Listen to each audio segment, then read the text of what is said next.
So a couple of words about today's agenda. So I'm looking to deliver content to you within the next, I would say, 45 to 50 minutes.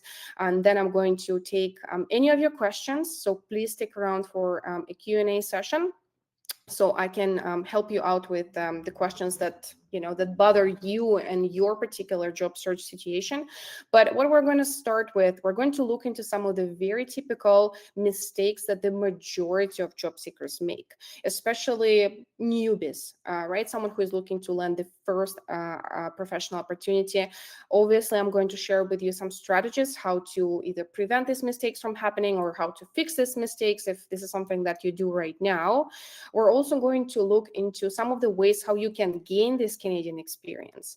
I'm going to give you some tips, not just on networking, as you can see on the agenda, but how to cover some of the gaps that most likely some of you have when it comes to your application, whether it's a transferable experience or language competency.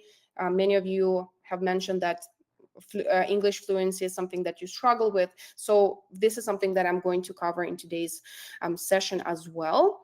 And I'm going to start off just by showing you a very typical journey that the majority of job seekers follow. And that was my job search journey as well. So 10 years ago, when I was just starting off here in Canada and I moved to Toronto, I thought that as long as I have a good copy of the resume, everything, the rest will just fall into the right place. And I was like, to increase my chances, I won't just have one copy of the resume. I'm going to have 2 copies of the resume. So I'll kind of divide my efforts and see, which job I will be able to catch faster.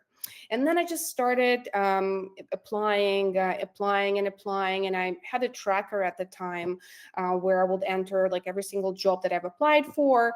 And I think I kind of started giving up when the number of positions that I've applied for exceeded 150, and I was still not really getting any response, or I was being invited to the interviews that had nothing to do with the position that I was targeting.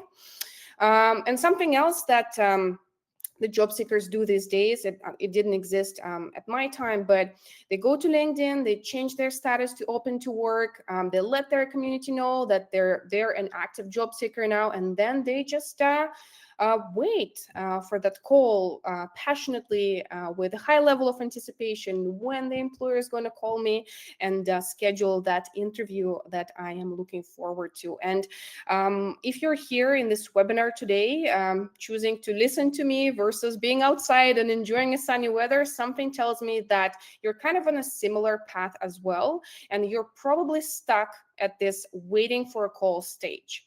So what I'm suggesting for you to do if you're stuck, you're not getting interviews, I suggest for you to hold on for a second and take a step back, okay? I prepared some questions for you, which we're going to answer. And based on the answers to these questions, I'm going to give you some strategies, what you can do to put your candidacy ahead of competition and, just make your application more noticeable for the employer. So something that I suggest for you to think about, and it's a very, very much starting point, something that I completely skipped because in my mind, as a job seeker, as a newcomer, as a recent grad 10 years ago, I was like, I just need a job. I'm going to put everything that I have from my experience, from my education on my application and let the resume do the trick and get me that interview. I wasn't really thinking at the time about the specific value proposition that I'm ready to offer to the employer. All right, I was like, I'm going to put all this information on my resume and let the employer figure out what is that from my experience or skills is something that will be valuable towards that position that they're looking to fill. So something that, once again, I suggest for you to start off is to think, what is your value proposition? And many of you might be very puzzled right now and be like, what is value proposition? So we're going to look into that in a second. I'm going to give you some examples. Don't worry about that if you're a little puzzled right now. Then also something that many of job seekers skip in terms of the step, a very much mandatory step that you guys need to take, is to actually do a thorough research and see what are these key qualifications that you have to meet, your candidacy have to meet to get that interview. What is that the employers are looking for, right? For that, in that ideal candidate, for the target job that I want to get, what is that the employers are looking for? And I need to showcase across my application, across my LinkedIn, and even in my interview answers to convince the employer that I have what it takes to be successful in the job that they're looking to fill. Right? What are these key qualifications?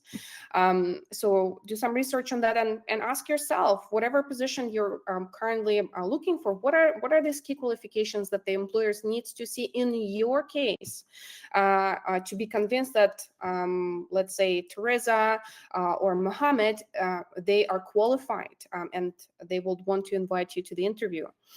Where your target employers are present, right? So not all of the target employers that you have in mind, not all of them are on LinkedIn.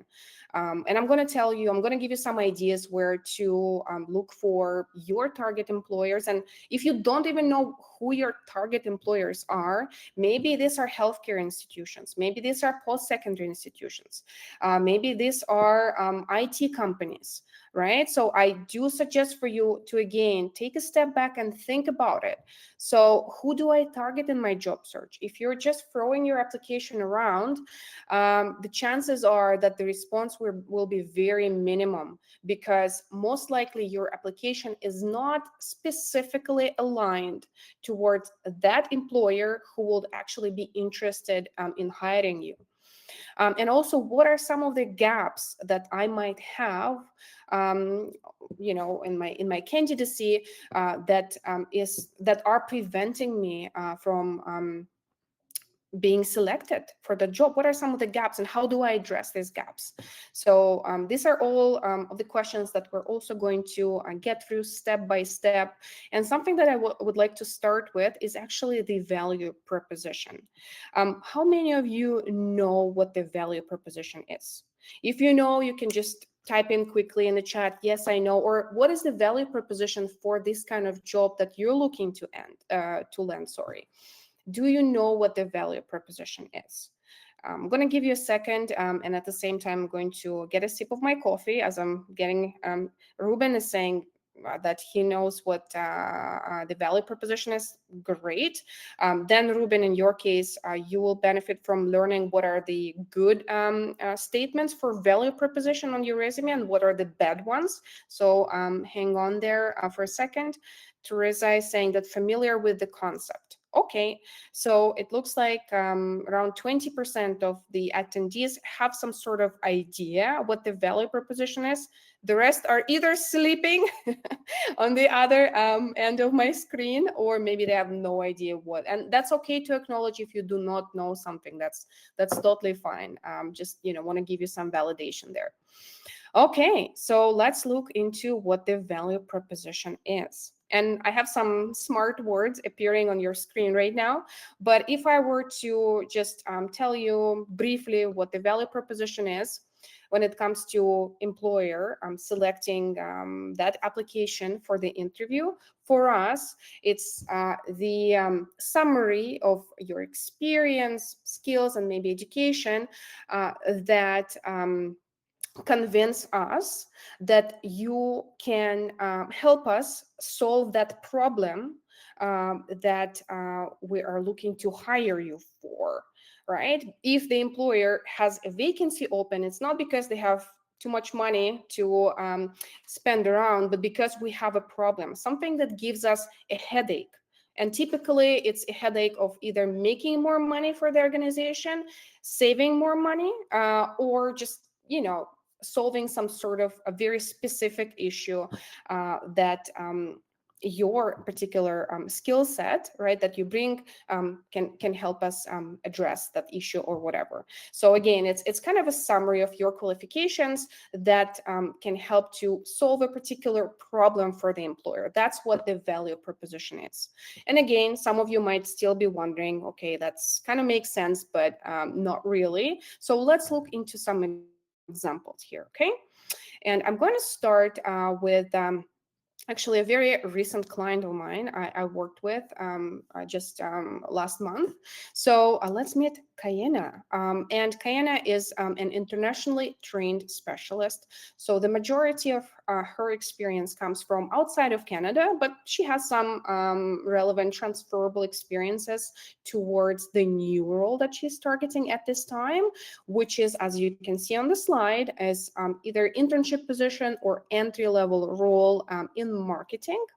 And she has recently graduated from the marketing program in Canada. Okay, so she's looking for an entry level or internship position in her field. Once again, internationally trained professional, and has a post-grad degree in marketing. Okay, no Canadian experience, if any of you were wondering. So I want you to now imagine that you are this employer. You're this employer who is looking to hire an entry-level marketing specialist. Okay, how do you think, what will be the purpose of hiring someone as a marketing specialist? Like, why would you need a marketing specialist at all? What is the final goal of you having a marketing specialist on your team? Do you have any thoughts on that? And if you do, there is no right or wrong answer. I'm not going to scold anyone because that's a wrong answer. It has nothing to do with the question. I'm really curious to see what your thinking process is like, because it's going to help you to also understand in your particular case why employers would like to hire someone like you. Right? Why do employers look to hire HR professionals or a recruiter? Right? Because the business is dependent, the consistency of business operations is dependent on having the right people at the right places within the organization, right? So for business to function successfully, this is why we need to have a recruiter, let's say. And I have an answer here from Teresa. Great. I need to connect with potential customer marketing specialist. That's very close to the truth, Teresa. And thanks so much for sharing your thoughts in the chat. So the purpose of having a marketing specialist absolutely will be to connect the organization with the targeted pool of customers, right? We want to attract customers. And why do we want to attract customers? We want to generate sales. We want to make more money as an institution. This is why we want to have a marketing specialist. And what are some of the key or minimum requirements that Kayena or anyone else will need to meet, right, to qualify for this position? So most likely we will pick for an interview, we will pick someone with some sort of relevant education, either in marketing or business, someone with experience developing marketing strategies, knowledge of specific marketing specific software, right? And then also, if again I was on Kayena's place, right, I would also think what are some nice to haves that I can showcase as a candidate for my application to be selected for the interview. And in this particular case, and by the way, all these things that I'm talking about, all these steps that I follow, I recommend for you to follow as well. If you haven't done so yet, and if you do not know what are these minimum qualifications that you need to meet to qualify for the interview, what are some of the nice to haves that will help your candidacy to stand out in the pool, please do this research. But in this particular case, if Kayena were to do the research and see what are some of the additional skills that the employer can benefit from, will be her graphic design skills, copywriting, SEO knowledge, and so on and so forth. And the reason why I wanted to take you through this exercise, because all of these components that I spoke about just now, they are essential parts of the value proposition that must be communicated to the employer through your resume, through your cover letter, through your LinkedIn, through your interview performance. Okay, so please do follow the steps, do the research to design this value proposition that you will communicate to the employer, so they will see this value in your application and select you for the interview. And something that I wanted to share with you next will be the value proposition that was on Kayena's resume when I first met her.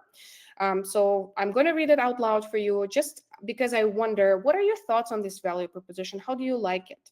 So it states that Kayena is a dynamic professional with 3+ years of experience in business and marketing, boosted student admissions by 100 people, edited 200+ articles, led the team of 7, skilled in data research and analytics with 5+ papers. So this is something that was on her resume.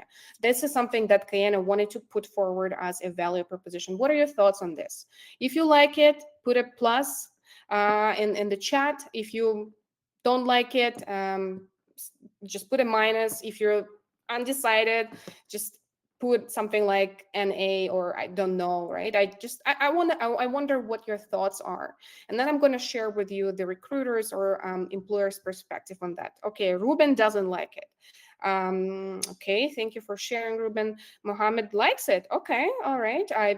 Absolutely, that's good. Anyone else who likes this value proposition, who will probably want to have a similar one for your application, maybe. Just going to give you another second to let me know. Millie is saying like it. Okay, good. So Ruben is in minority so far. Majority of you. Fabakar is saying I don't know. Okay. All right, so we have one who undecided. Okay, all right. So let me give you my perspective on why I, as a recruiter or employer, wouldn't really like that value proposition. And something for you to think about once you look back at your resume, okay? After this session, or maybe even now you have it somewhere on the site. So to me, when I read dynamic professional, what does it mean?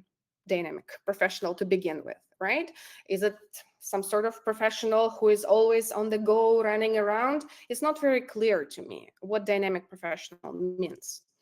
And this is wonderful that the person has 3 years of experience in business and marketing, but what kind of experience specifically do they have? Is it really related to boosting brand visibility, attracting customers, generating sales? I don't see that from this statement as of yet. Then that's wonderful that they boosted student admissions, and probably if they were primarily applying to, let's say, educational organizations, post-secondary institutions, yeah, that will be a nice thing to say. But then what does editing 200+ articles, leading a team of 7, what does it have to do with an entry-level marketing specialist position or internship role? Do I, as an employer, look for someone who would lead a team of individuals at this time? No.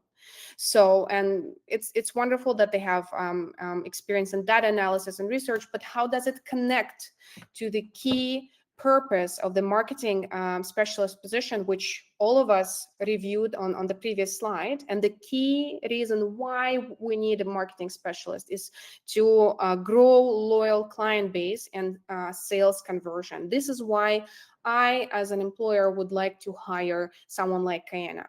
So we rebranded her value proposition slightly, stating it clearly that instead of dynamic professional, Kayena is an aspiring marketing professional, right? This is what we want Kayena to be perceived like. And we're saying and highlighting that her experience is specifically focused on growing loyal client base and sales conversion. And we're also stating, so how does Kayena achieve this? She is doing so by customizing data-driven marketing strategies via research. And if you remember, Kayena has mentioned research before, but the context wasn't really clear. But here we're saying that research is something that helps Kayena to solve my problem as an employer and to drive the sales and grow followers, right, and grow customers. So this is just something that I wanted to share with you in terms of the example on value proposition. And one of the last things that I wanted to cover in this section will be some more examples on zero value propositions. Okay, and these are actually very, very common ones. I see it probably on every other resume, where the individual will be saying that, or they will be starting their resume by saying that they're a hard worker and can learn quickly. Guess what? 99% of other applicants in the very same pool are usually saying the same thing, right? So how does it really distinguish you, and how does it show your unique value to me as an employer? As you can imagine, no value, unfortunately. Then also another thing that, or another statement that many students really like to use, or international folks, is that they're a recent grad, internationally trained professional looking for a suitable position within your company. So, and referring back to Kayena's example, right? I will have never ever branded her as a recent grad, because I want the employer to see her as a specific professional, as an aspiring marketing professional, entry-level recruiter, junior level sales professional, but not a recent grad or internationally trained professional, simply because these words do not have any value behind it, or any specific issue that this individual is able to solve, right? So this is why I do not suggest to brand yourself this way. And another particularly interesting thing is when the applicant is saying that they're looking for a suitable position within the organization. So to us, it immediately sends the message that the person has no idea what their value is like, and they do not know what kind of issues that they can help us solving. They're desperate for the job, and there's nothing more that they can offer but the desperation, unfortunately. The same thing about being available and to start working immediately. Most of the applicants who we see in the pool, they are usually available to start within just a few weeks, so it doesn't add any value to the application. Then another interesting thing, how the applicants are saying that they're looking to gain experience or further develop their career, which is a great thing. It's a very ambitious and a plausible idea, right, to pursue. But at this stage where you are looking to capture the employer's interest, you really want to talk about what is that they're going to gain from hiring you, and not necessarily the goals that you pursue for yourself. Okay. And then another thing that I wanted to mention, and it's just as an example here, and it's under number 5. So I have experience as a nurse, but I'm applying for a secretary role. I just wanted to give you an example of how sometimes, a professional would have a certain experience as an ABC person, but somehow they're applying for a totally different position, and they're not able to connect what they've accumulated in the past in terms of their professional assets to this new role that they're applying for. So there is misalignment, and for us, again, we don't necessarily see the new value that the person can bring. Speaking of that, of transferable experience, some of the gaps that your application might potentially have. So this is the next section that I'm going to cover here. Most of the individuals who are looking for the first professional job, or they're looking to transition into a new field, but even in general, job seekers, we all have certain gaps on our application, right? And one of them will be making our experience look transferable. So some of you folks who are coming or came to Canada from a different country, I'm pretty sure that you've had certain experience, but you do not know how to make it look transferable to the employer, or maybe education. And again, you're like, maybe you don't see the value in that yourself, but all sorts of experience and education that we've obtained has a certain value. So I want you to acknowledge for that. And I'm going to talk about how to make your experience transferable and actually add value to your application in the next section. Then we're also going to talk about some of the strategies, how you guys can gain this Canadian experience. What are some of the ways for you to achieve that? We're going to also talk about some effective networking strategies, and also how to help you improve your English fluency. So it's quite an interesting part of this section, so stay tuned. And for the next part, I'm going to start with transferable experience. Okay, and I wanted to give you an example of my next client. Her name is Ivana, and we've known each other now for around 5 years. But 5 years ago, when I first met her, Ivana was comparatively new to Canada, and she's been unemployed for 2 years. So probably some of you will be like, how can someone stay unemployed for 2 years? It is possible because Ivana had and has a husband who manages certain business, and Ivana had a hard time landing a job because she was nurse. She was a nurse back home for a substantial amount of time. She has a nursing diploma from back home as well, and her English was intermediate. And she was really struggling. She wanted to get some sort of office position, some sort of admin role, but she didn't really see any value in her existing experience, and she didn't know how to brand herself in a certain way to get the admin position that she wanted. So I'm going to give you some examples here now, how we made her experience look transferable.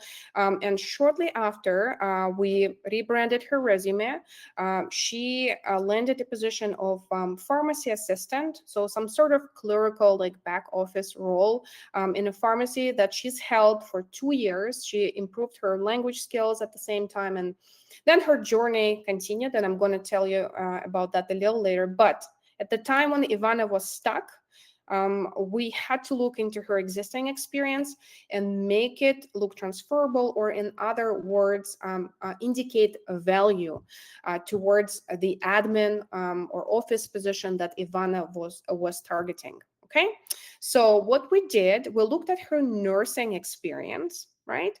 And we didn't just list every single responsibility that she's held as a nurse, because something like, for example, and you can see it on the slide here, the fact that she conducted routine physical exams and assessed patients with vital signs, or maybe administered medication, it really has no value towards a clerical position. So we didn't add anything of this sort. But at the same time, there were some clerical duties and tasks that Ivana would complete on a regular basis, something like maintaining patient records, coordinating care among healthcare teams, developing scheduling and task organization skills, right? So these were the parts of her experience that were transferable towards her new role, and this is how we presented her nursing experience at the time. And then also, for the 2 years that she's been unemployed, she's actually been helping her husband in his business with a variety of tasks. And we transformed her experience into a personal assistant to the business owner, because this is what she's been doing pretty much. She would develop and maintain her husband's or business owner calendar, coordinated multiple schedules to ensure timely attendance at appointments.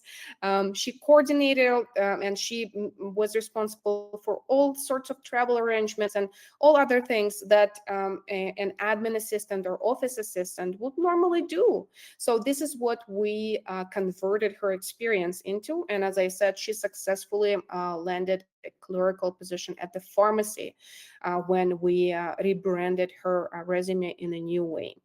So just as an example, and now we are going to look into some of the ways how you guys can get this Canadian experience. It's a very hot topic. I know that most of you have probably come here simply because you just want to know how to finally get that job. And I'm going to start by saying that, yeah, when I was looking for my first professional position 10 years ago, there were actually way less opportunities to get this experience, but now there are plenty. And I'm going to start by saying that I completely understand that most of you guys really want to get this full-time permanent position, get a nice paycheck, get a stable employment, and be like set for at least a year, right? Won't that be wonderful? But something that I want to talk about, and something that I will suggest for you to consider, especially because probably many of you have some sort of survival jobs at this time, you can look into casual, part-time, or contract opportunities. Okay, and I'm going to tell you why. Because again, hiring for a variety of roles for the last 8 years, I can tell you that the pool of candidates for full-time permanent positions it's pretty tough. It's pretty tough.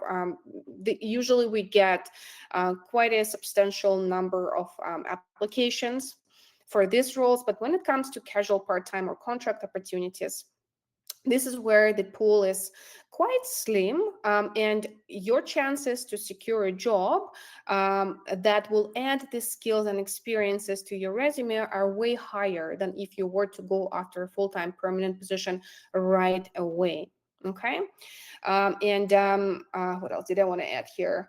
And something that I would like to suggest is not just to go for any sort of part-time or casual opportunities just for the sake of having that Canadian experience on your resume, but try again targeting the roles that will be relevant to your field, to the field where you want to end up getting a full-time permanent position, right? And this way you will have a chance to add experience to your resume, and also many part-time or contract opportunities or even casual roles very often lead to full-time employment, or as a very minimum you will get a chance to secure some good referees for your reference check down the road. Then also recruitment agencies, something that not many people look into. But continuing on Ivana's story that we have just looked at in a previous slide, this is where after she's worked as a pharmacy assistant for a few years, she went back to school and she studied for something that was a new career path. And after graduation, we again rebranded her resume, and she registered with all sorts of recruitment agencies that typically hire professionals like herself. And she secured a new position as a, what was it? I forgot, something related to finance opportunity through Adecco. Right? Adecco, Randstad, Altus Recruitment, HR associates for someone who is looking for a position in HR. There are a bunch of recruitment agencies that solely focus on hiring sales professionals, hiring IT professionals, healthcare professionals. So please consider registering with them, uploading your application, checking in regularly with the positions that they have. And these guys, they're very much interested in having a good pool of candidates because they have to fill numerous positions, way more than we typically do, being corporate recruiters. Like they get really good roles that they need to fill quickly, and they would love to connect with you and potentially provide you with an opportunity. So then also volunteer work. I'm sure that many of you have already considered this option, but as I was preparing for this webinar, I looked back at Charity Village, which is a very well-known website for any sort of volunteering or even jobs these days, right? But volunteering is something that they've been known for a while now. And I was just like, okay, so if I were to look for the accountant position, for example, in Canada, but I don't have Canadian experience, let's see what they have. And on the slide here, I took a screenshot of the charity accountant position, which is a volunteer role that they've had back to the beginning of the summer. And I was like, okay, so if I were to look for the accountant position, I could have potentially secured some sort of volunteering role where I could exercise my skills and then add it to my application and showcase that I've actually worked as an accountant with a Canadian company, and I had this exposure to the culture, and I'm good for any job. Then also professional associations is something that can help you with securing your first Canadian experience. If there are any of you like HR folks in this audience today, I'm sure you know HRPA organizations. So, often they run different kinds of events for HR professionals where you can go to and meet so many employers. So many employers. You can speak with them, you can see what kind of opportunities they might be hiring for, and eventually, hopefully, securing that first professional HR job. And also, and there are other professional associations as well, right? That there are specific professional associations for nurses, for those folks in education, IT professionals, engineers, and they usually either have some sort of volunteer opportunities available that HRPA, by the way, also has, but other professional associations have that as well. But also they also have mentorship programs. The next and final point in this section that I wanted to cover, that mentorship programs is something amazing, something great, and something that you can definitely look into. I've been a mentor myself to one of the HR specialists in the early years of my career, and as a mentor, and by the way, speaking of where you can find mentors, you can find them with your professional association within your professional niche, but also there are mentorship programs available with all sorts of employment centers. So JVS, Skills for Change, and others.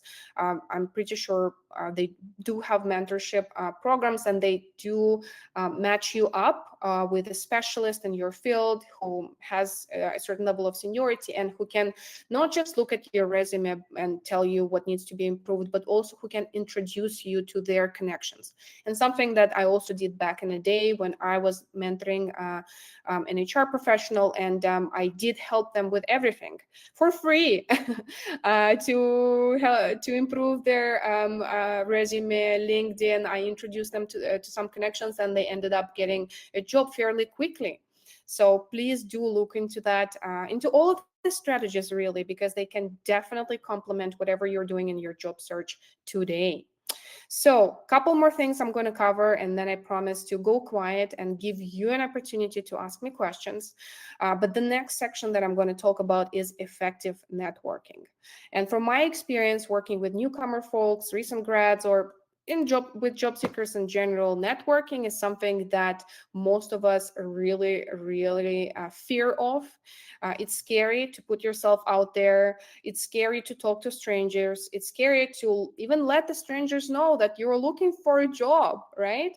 But it's totally normal. And again, 90% of the cases, this is what we experience. But nonetheless, networking is essential to your job search, especially if you're looking to land your very first professional opportunity, or if you're looking to transition into a different field, right?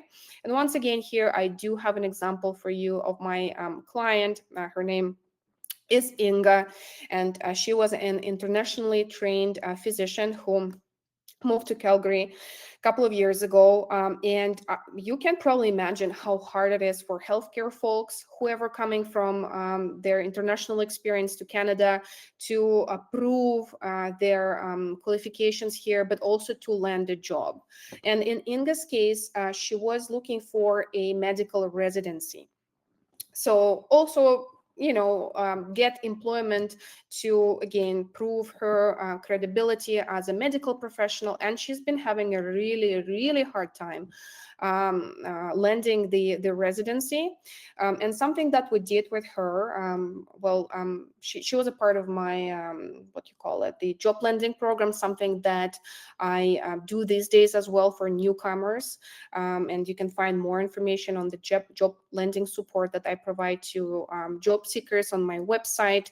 It's on every single slide for this presentation, but I helped to rebrand her resume, LinkedIn, and I also helped her to start building her network using LinkedIn. And speaking on of networking in general, I see that one of the common mistakes that job seekers make, they just connect with whoever, wherever, just for the sake of having these connections and adding more and more people on LinkedIn.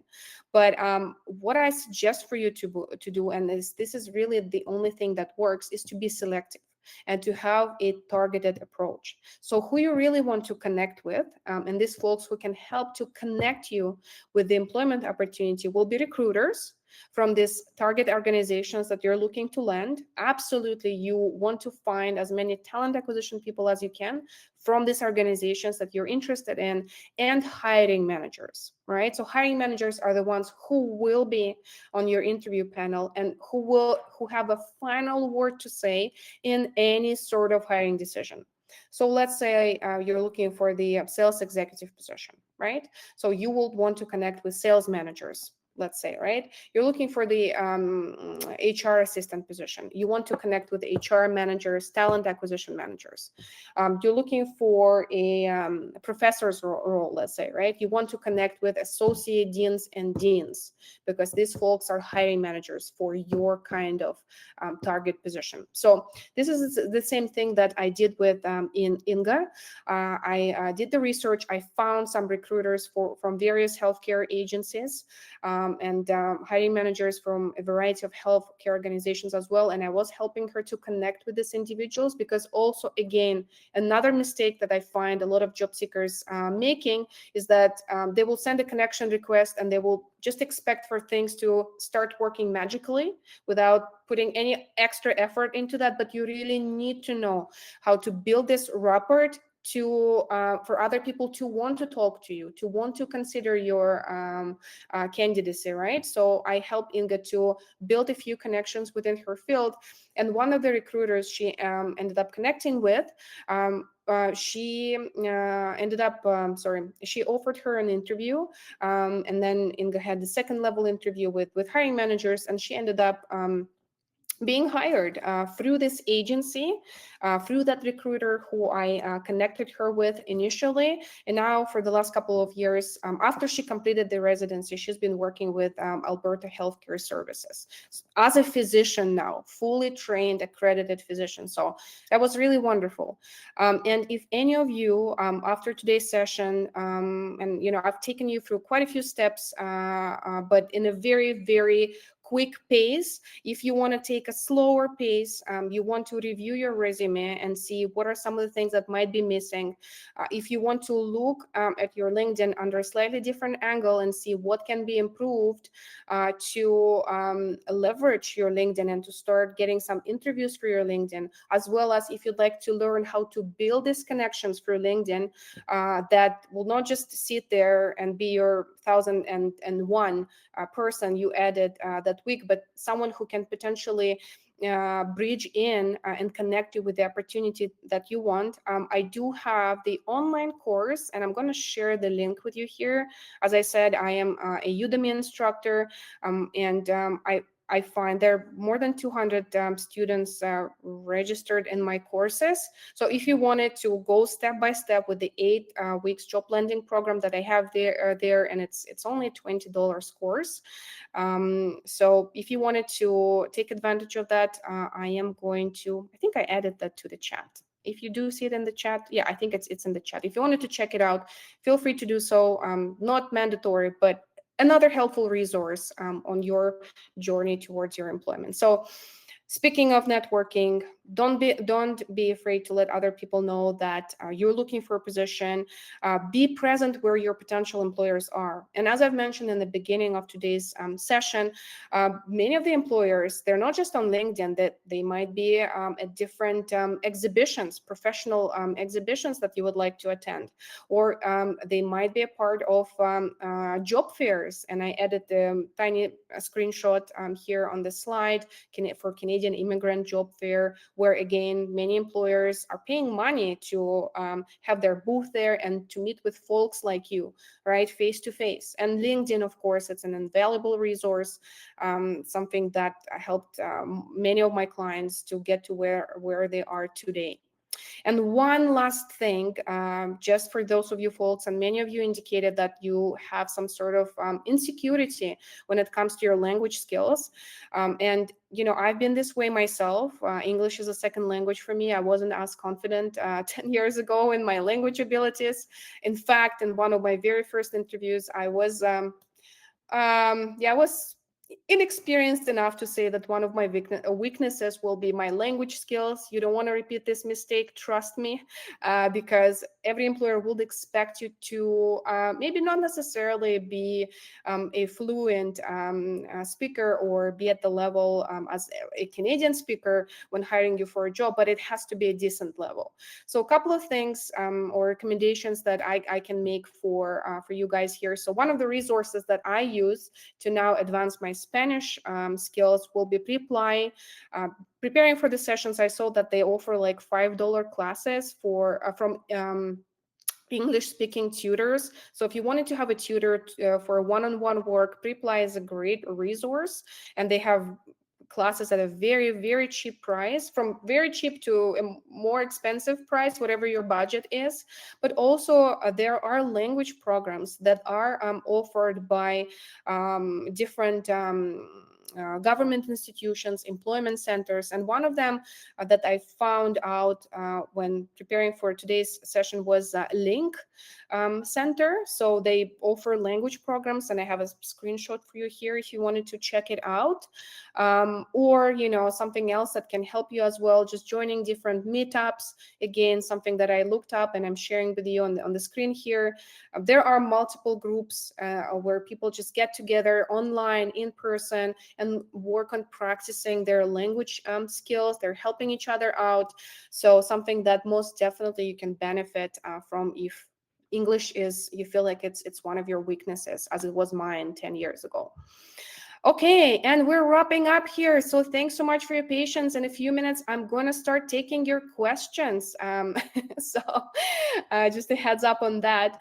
In terms of the summary of today's workshop, I know that I had to bring in a lot of content, and I had a time limit of 50 minutes to do so. So once again, if you wanted to follow the steps in a slower pace and benefit from my online course, this is something that I've shared with you guys in the chat, and it's with 50% discount, which is a sweet deal as well. But to summarize something that we've learned today, if your application doesn't work, and if at this time you're not struggling with your interview performance because you have none, you probably want to take a step back and see whether or not your application, your LinkedIn, and other self-marketing tools that you use in your job search, they do convey this value proposition to the employer that makes your application stand out in the talent pool. Then also, you really want to do the research about your target employer and target positions to identify what are some of the key requirements, minimum requirements, qualifications, which can be experience, education, or other skills that you need to meet and you need to put on your application to, again, communicate to the employer that you're capable of doing the job. And you might even have more than what they're asking for to be eligible for this position. But at first, you need to know what these criteria are. And then also you want to cover your gaps. If you don't have Canadian experience, if you feel that you're quite insecure about your language skills, it's good to have this self-awareness, and I'm giving you kudos for that. But it's also important to work towards covering these gaps, right? And there are multiple ways and strategies that we discussed with you today that can help you with that. And also, you really want to leverage networking. First, you want to target certain contacts to be a part of your network, right? And then leverage this contacts to potentially, get more interviews, or just, valuable connections to learn from, or to share your knowledge with down the road. Because, and this is just one last thought that I want to leave you with here before, again, I open the floor to your questions, is another mistake that many job seekers make is that they're looking at the job search process as kind of like a short-term thing, and they do not see things at the longer perspective. So these connections, these contacts that you're making today, they can pay off a great deal down the line. You never know when you will come across these people and what kind of things you guys can help each other with 5-10 years from now. So it's not about your job search in this moment per se. It's a longer journey. It's a longer journey. You are at the very initial steps of launching your career, building your career, and it's important to take the right steps at this time for your career to not just start successfully, but to progress successfully. So with that being said, I'm quite thirsty. I'm going to take another sip of coffee. I'm going